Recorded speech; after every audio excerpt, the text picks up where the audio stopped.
Throughout its vast history, China has been marked by some major famines that have a profound impact on its people and society. The most recent of these famines, however, is the most striking. Not only was it marked by its extreme severity, being among the worst globally, but it also stands out because, in part, it might have been avoidable.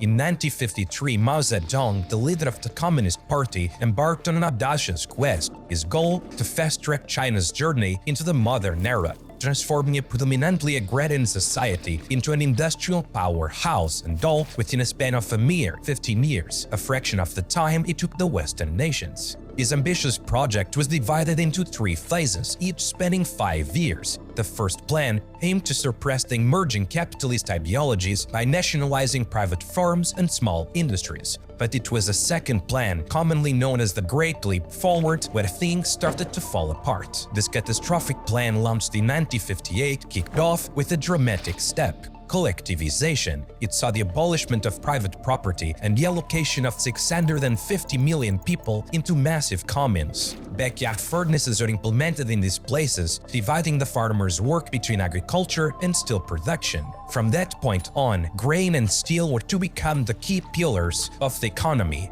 The result?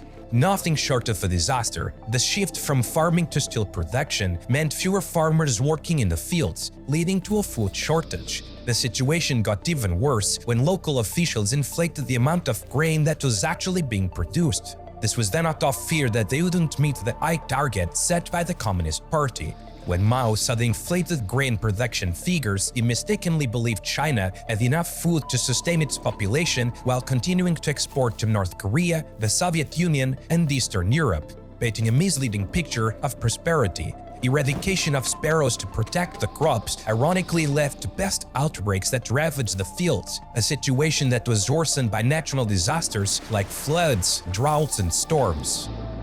With nothing to eat, mothers taught their children to find edible bark, roots, and clay.